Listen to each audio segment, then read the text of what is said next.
E gjithë historia zofill në 11 shtator 2001, kur Kabala goditi kullat binjake në New York. Në atë kohë Kabala, apo Elita, meni ke emër doni, nuk kishte akoma si kolonitë saj këto shtete: Libin, Irakun, Sirin, Gjeorgjin, Afganistanin dhe Iranin. Përse shërbeu goditja e kullave? Shërbeu për të ligjëruar në senat ato ligje fashiste, të cilat nuk mund t'i aprovosh dot në kushte normale.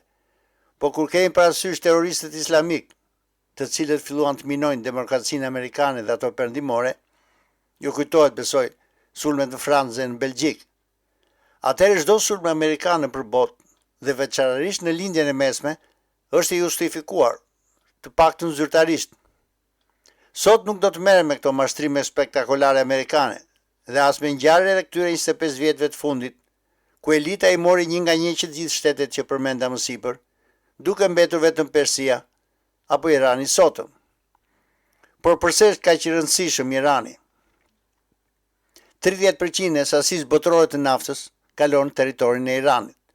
Në ngushticën e Hormuzit kalon 20 milion fuqi naftë në ditë. Dhe ajo që është më rëndësishmja, Irani ka qenë dhe betet armiku më i madh i dollarit amerikan në histori. Pavarësisht se çfarë politike ndjek Irani, apo se sa i zhvilluar është, amerikanët kanë bërë një gabim kyç në historinë e raport me Iranin.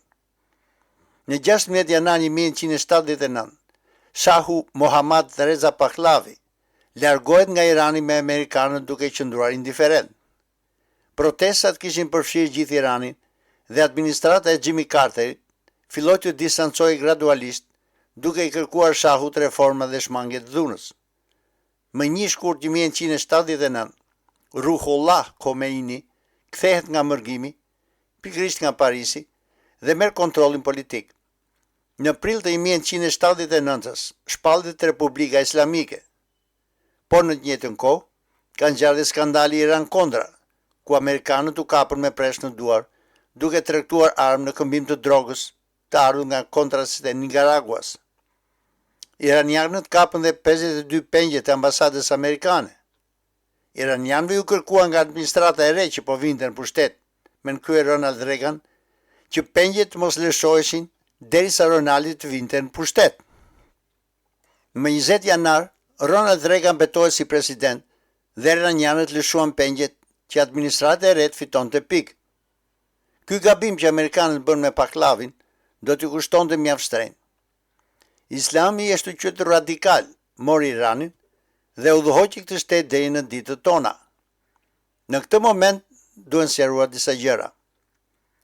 Nafta ishte shtetëzuar që në 1951, kur kryeministri Mohamed Mossadegh shtetëzoi industrinë e naftës, duke i hequr kontrollin kompanisë britaniko-anglo-iranian Oil Company, pasar se kjo e British Petroleum, veprim ky që solli një krizë të madhe me Britaninë dhe Shtetet e Bashkuara. Në vitin 1953, Mossadegh u rrëzua si rezultat të një grushi shteti i mbështetur nga CIA dhe MI6 nëpërmjet operacionit Ajax, dhe Shahu u rikthye në pushtet. Pas kësaj, nafta u administrua përmes një konsorcium ndërkombëtar, por formalisht mbeti nën kontroll shtetëror iranian. Kur Ruhollah Khomeini erdhi në pushtet, ndërprerur plotësisht marrëdhëniet me kompanitë perëndimore të naftës, përjashtoi ekspertat dhe partnerët e huaj, duke kaluar kontrollin 100% në duart e shtetit përmes National Iranian Oil Company. Industria u vendos në një model ekonomik islamik me theks të sovranitetit kombëtar, duke kthyer naftën në shtyllën e regjimit islamik. Përse filluan sanksionet me njëherë pas 1979-s? Në nëntor të 1979-s, studentë revolucionar pushtuan ambasadën e Shtetit Bashkuar në Teheran, duke mbajtur peng 52 diplomat për 444 ditë. Presidenti Jimmy Carter ngriu asetet iraniane dhe vendosi sanksionet e pare. Kjo që edhe arsyeja zyrtare e sanksioneve, por ajo geo-ekonomike është një tjetër. Irani ndërpreu bashkëpunimi me kompanitë perëndimore, duke marrë, siç tham, komplet kontrollin e naftës në dorë dhe duke i hequr Shtetet e Bashkuara të Amerikës ndikimin strategjik mbi një nga rezervat më të mëdha të naftës në botë. Këtë humbje, amerikanët nuk mund ta kapërdinin dot. Në 1980, Saddam Husseini sulmoi Iranin me mbështetjen totale të Amerikanëve dhe të disa vendeve arabe, vasale të Amerikës. Por, si mund të sulmoj Iraku Iranin? Saddam Husseini që një agent i hershëm i Amerikanëve dhe erdhi në pushtet në vitin 1969 me anë të partisë Baath. Në fund të viteve 70, me ndihmën amerikane, Iraku merr $5 miliardë ndihmë në thonjza për ekonominë irakiane nga BNL, apo Banka Nacionale de Lavoro, dega e Atlantës në Shtetet Bashkuara. Natyrisht që parat shkuan për armatim dhe jo për popullin, dhe që pikërisht kjo ndihmë që hodhi Saddamin në luftë me Iranin. Lufta zgjati 8 vjet dhe dobësoi ekonomikisht Iranin. Në lindjen e mesme, Shtetet e Bashkuara të Amerikës kanë prani ushtarake në Katar, ku ndodhet dhe baza më e madhe ushtarake në rajon e quajtur Al Udeid. Ka në Bahrein, ku ndodhet flota e 5, ka në Kuwait, Irak, Siri, Jordani, Turqi, Arabi Saudite dhe vetëm në Iran nuk ka një prani ushtarake. Doktrina e revolucionit e 1979 ishte as lindje, as perëndim, që do thot as Shtetet Bashkuara të Amerikës dhe as Bashkimi Sovjetik. Irani ka 2 shtylla sigurie, ushtria e rregullt dhe trupa islamike të Gardës Revolucionare, IRGC. Kjo e dyta është ndërtuar pikërisht për të mbrojtur sistemin nga ndërhyrja e jashtme dhe grushtet e shtetit si ai vitin 1953 kundër Muhammad Mossadegh. Irani kontrollon brigjet e Gjirit Persik dhe natyrisht ngushticën e Hormuzit. Irani ka ndërtuar një rrjet raketor të madh, ka aleat në rajon Hezbollah, milici shiite në Irak e të tjerë. Ka ndërtuar dhe programin bërthamor. Kosto e pushtimit të Iranit është jashtëzakonisht e lartë. Irani është jashtë sistemit amerikan sepse refuzoi bazat e huaja, kontrollon vetë energjinë, ka thellësi strategjike dhe ndërtoi identitetin e vet mbi kundërshtimin ndaj hegemonisë. Në Iran funksionon e ashtu quajtura Shahan Shah, një mit që i ka rrënjë që nga kohët më të lashta dhe thotë se nuk duhet të bëhesh kur koloni. Zëfill si teori që nga lufta e fashme e Termopileve. Irani është i dëgjuar për 10.000 ushtarët e pavdekshëm. Luftëtarët e pavdekshëm ishin një njësi elitare e ushtrisë Akamenide nga shekulli 6 deri në shekullin 4 para erës së re. Emri i pavdekshëm na vjen nga Herodoti. Historiani shkruan se kjo njësi përbëhej saktësisht nga 10.000 ushtarë. Qofse një ushtar vritej, plagosej ose sëmurej, zëvendësoj me njëherë duke mos dyshuar asnjëherë numrin. Qenë trupa elitar personale e mbretit pers dhe përzgjidheshin nga familje fisnike perse dhe mede. Morën pjesë tek fushatat e Kirit Madh, luftrat e Dionisit parë, si në fushatën e fashme të Xerxit kundër Greqisë, përfshirë dhe betejën e Termopileve. Mbanin heshta të gjata me fund të zbukuruar, shpesh në formë molle apo shege, mbanin buroja prej kallamit të thurur, veshje me mantelet e gjatë dhe armatur të lehtë, përdornin harkun dhe një shpatë të shkurtër, që njësia më e disiplinuar dhe organizuar e kohës. Humbja e persëve erdhi vetëm tek betejë e Gaugamelës, kur Darius III humbi nga Aleksandri i Maqedonisë. Irani sotëm ndodhet në një pozicion gjeografik perfekt në qendër të rrugëve kryesore që lidhin lindjen e largme, lindjen e mesme, si dhe të gjithë rrugëve të nafsjellëve dhe gazsjellësve. Megjithse ka rreth 45 vjet në saksione, Irani ka arritur të zhvillojë të gjithë kapacitetet industriale shtetërore. Duke goditur Iranin, hazarut që futën ndërkombëtar kanë si qëllim edhe goditjen e Kinës, sepse 1/3 e naftës që konsumon Kina vjen pikërisht nga Irani. Në 2010-ën, hazarut që futët prodhoi një software të quajtur Stuxnet, që e një virus shumë i avancuar kompjuterik, Worm, i projektuar për të sabotuar pajisje industriale, konkretisht programin bërthamor të Iranit. Konsiderohet si arma e parë kibernetike në histori. Objektivi ishte impjanti bërthamor në Natanz, ku Irani përdorte centrifuga për pasurimin e uraniumit. Virusi infekton të kompjuterit që kontrollonin centrifugat, manipulon të shpejtësinë e tyre dhe ndërkohë u tregon të operatorëve të dhëna normale, që ata të mos e kuptonin sabotimin. Rezultati, qindra centrifuga u dëmtuan fizikisht. Stuxnet ishte jashtëzakonisht i sofistikuar.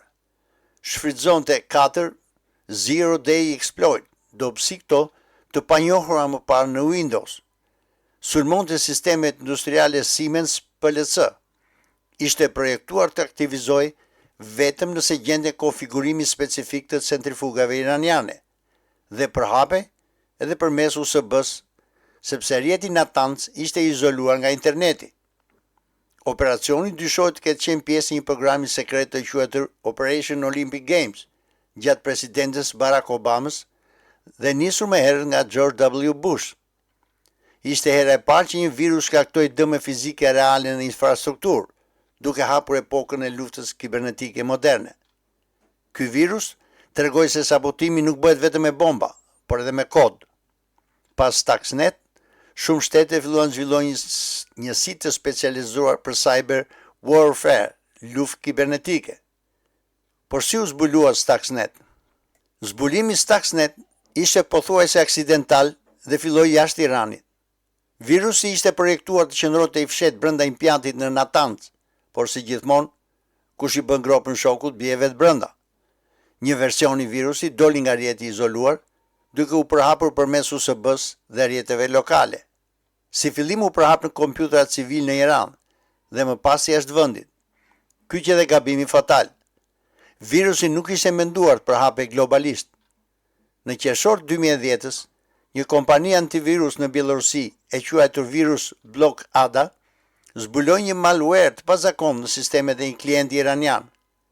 Analistët vuren certifikatat digjitale të vjedhura nga kompani reale, kod jashtëzakonisht kompleks, si dhe shfrytëzim të shumë dobësive Zero Day të panjohura më parë, dhe kjo ishte e pazakontë për një virus zakonshëm kriminal.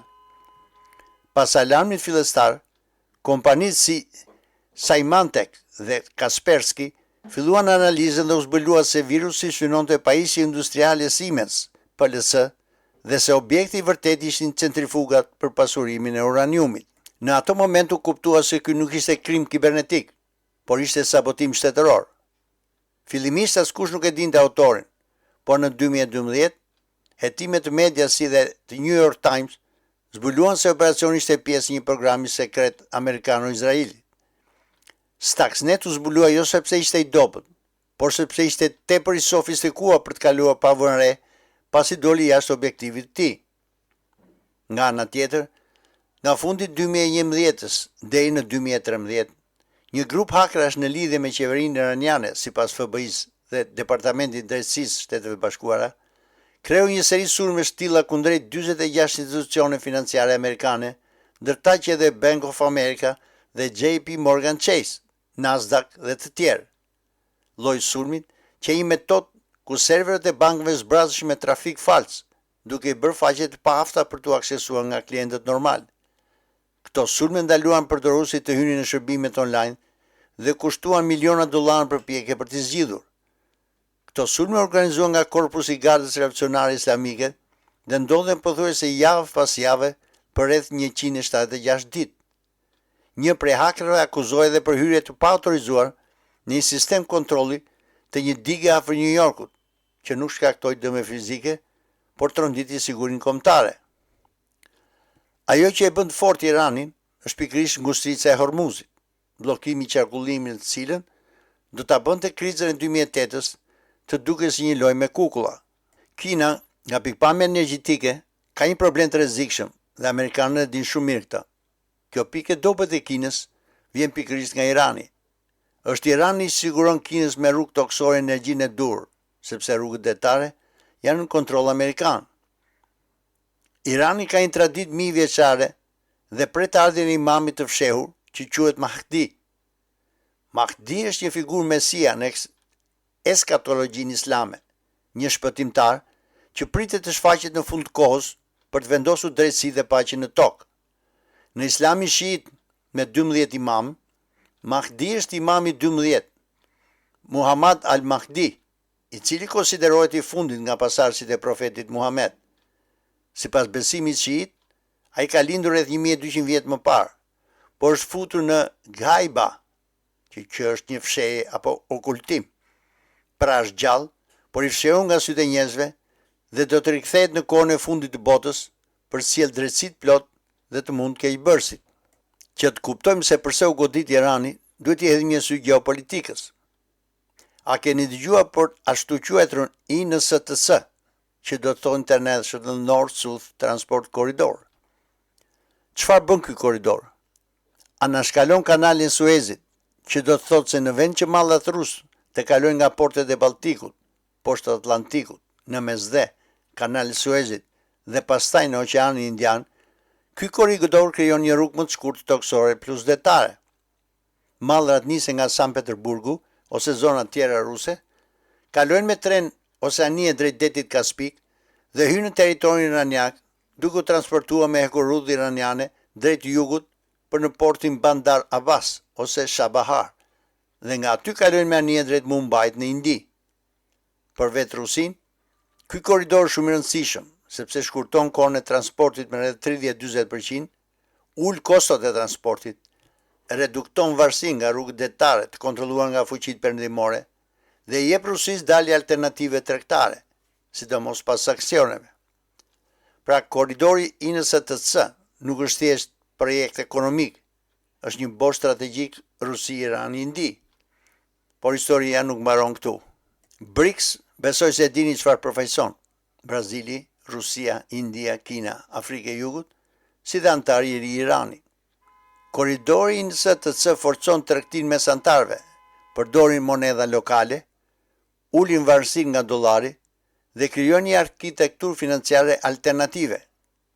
Këtu pastaj futen loj projekti kines Belt and Road Initiative, BRI, që synon të lidh Kinën me Europën dhe Afrikën përmes korridorëve toksore dhe detare. Dhe pikërisht është Irani nyje strategjike, si për korridorin rus, ashtu dhe për atë kines. Porti Shabahar, i zhvilluar me ndihmën e Indisë, krijon alternativë ndaj porteve të kontrolluar nga Kina në Pakistan. Rusia dhe Kina po krijojnë korridore paralele që ndërthuren në Azinë Qendrore. Pra, geopolitikisht INSTC plus BRI plus BRICS krijon një rrjet tregtar euroaziatik paralel me sistemin perëndimor, dominim të korridorëve toksore në vend të rrugëve detare, tendencë dedollarizimi dhe një bosh energjie mallash që shmang pikat e ngushta strategjike si Suez apo Malaka. Ajo që po ndërtohet është një arkitekturë alternative globale, ku Rusia nuk izolohet, Irani bëhet urë toksore dhe India fiton akses më të shpejt në Eurazi. Të gjitha rrugët detare kalojnë nëpër checkpoints, kanali Suezit, ngushtica e Hormuzit, ngushtica e Malakas dhe Bab el Mandeb. Dhe këto janë zona ku flotat perëndimore kanë prani të fortë, sidomos Shtetet e Bashkuara dhe NATO. Duke anashkaluar këto pika kyçe nëpërmjet korridorëve që thamë sipër, mallrat kalojnë territoret kontrolluara nga shtete aleate, që do të thotë më pak ekspozim ndaj bllokadave detare, më pak rrezik nga sanksioni logjistike dhe më shumë kontroll ushtarak mbi korridorin. Korridori INSTC krijon një arterie jugore që shmang Europën perëndimore. Irani bëhet qendër tranziti euroaziatik, fiton peshë gjeopolitike, kthehet në nyje midis Rusisë, Indisë, Azisë Qendrore dhe Gjirit Persik. Pra këto rrugë toksore fitojnë rëndësi mbi flotat detare, kontrolli territorial bëhet më i rëndësishëm se kontrolli detar dhe lin një boshtë euroaziatik që sfidon arkitekturën tradicionale të tregtisë globale. Dhe së fundi, le të sqarojmë se çfarë është teoria e Heartlandit, e cila na shpjegon se pse është aq i rëndësishëm Irani dhe gjithë zona përreth. Kjo teori u formulua nga geografi britanik Halford Mackinder në vitin 1904. Ai tha frazën e famshme: kush kontrollon Europën lindore, kontrollon Heartlandin. Kush kontrollon Heartlandin, kontrollon ishullin botëror, dhe kush kontrollon ishullin botëror, kontrollon botën. Por çfarë është Heartlandi?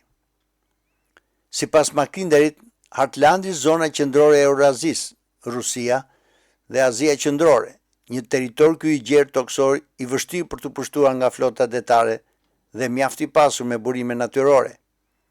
Ai e quajtë Eurazin plus Afrikën, World Island, ishulli botëror, sepse aty jeton shumica e popullsisë dhe ndodhet shumica e burimeve. Në qoftë se Rusia, Kina, Irani dhe India krijojnë korridor toksore të qëndrueshme, përdorin monedha alternative dhe sigurojnë zinxhir furnizimi pa kaluar në checkpoints detar, atëherë teoria me kinderit I kthehet fuqishëm në skenë. Ajo që ne po shohim sot të ndodhur është pikërisht një betejë midis fuqive detare, Shtetet Bashkuara dhe NATO-s, dhe boshtit toksor euroaziatik, dhe në këtë konflikt, Irani është thembra e Akilit. Dhe le ta mbyllim emisionin sotëm duke treguar se çfarë ishte operacioni Saffron Rose. Ky operacion nuk që ushtarak në Iran apo lindjen mesme, por është një emër që I është dhënë një kompanie të rëndësishme kibernetike spionazhi dhe kërcënimi në internet të lidhur me aktor iranian nga ekspertë sigurisë kompjuterike.